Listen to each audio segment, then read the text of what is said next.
En esta ocasión vamos a hablar del promedio de una medida. ¿Cuándo es útil esto? Vamos a verlo. Por ejemplo, tenemos acá una tabla que está mezclando el año y el mes. Vamos a arrastrar un valor a esta tabla que son las unidades vendidas. Entonces vamos a tomarla acá, la arrastramos a la tabla y vemos que para valores numéricos ya se tienen cálculos predefinidos como suma, mínima, máximos, promedios, medianas, varianzas. Ahora, yo quiero utilizar la suma en el año y mes, que está ocurriendo correctamente, pero al final yo no quiero la sumatoria de todos los otros valores, sino más bien quiero que me muestre un promedio. Entonces, ¿cómo podemos conseguir esto? Voy a arrastrar nuevamente las unidades vendidas y tal vez si es que pongo promedio pueda servir. No creo. Pero vemos que estoy obteniendo unos datos que están fuera de lo que necesito, están súper bajos a lo que se tiene. ¿Y esto por qué se debe? Vamos a la vista de datos y no es que solo tengo en esta tabla año y mes, también tengo la fecha por día y también tengo otros campos que afectan a esos valores. Entonces al de unidades vendidas que también le va a afectar, además de la fecha al día, segmentos, países, productos y más. Entonces lo que yo quiero conseguir es que sí me sume para el año y el mes, pero que en vez del total que se muestra como la sumatoria de todos los otros valores, más bien me muestre un promedio de la sumatoria del año y mes que yo tengo.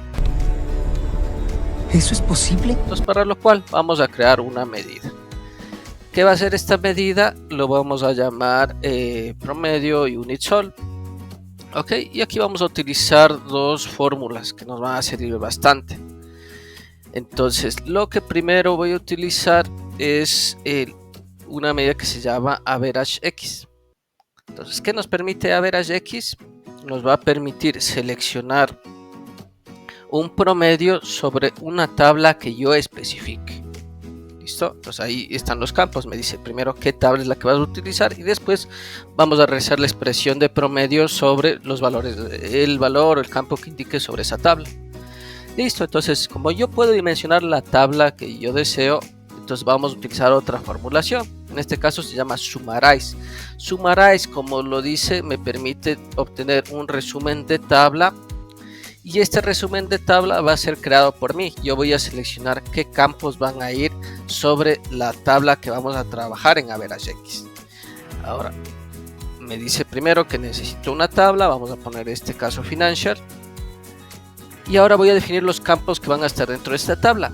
Y van a ser los mismos campos que yo tengo en la tabla de visualización. En este caso el año, el mes. Y lo que va a hacer es sumarizar todos los otros valores que yo pongo sobre esta tabla para los campos que yo estoy definiendo. Entonces tengo año y mes. Listo. Hay otra funcionalidad bastante buena que me permiten utilizar en Summarize, que es yo crear los campos. Por ejemplo, vamos a crear una sumatoria de estos valores. Entonces le voy a poner que se llame, le vamos a poner sumatoria. Ya, ¿y esto qué va a ser?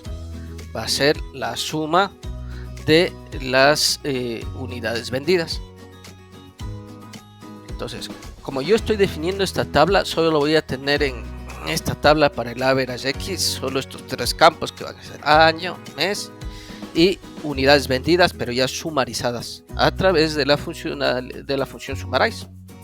Entonces con eso ya estoy obteniendo lo que yo deseo. Ahora vamos a trabajar en la siguiente parte del average x y me dice qué expresión vas a utilizar. Entonces yo quiero el promedio del campo sumatoria, que solo existe en el contexto de esta función. ¿Listo? Vamos a ponerle OK. Y vamos a ver cómo funciona esta medida sobre la tabla.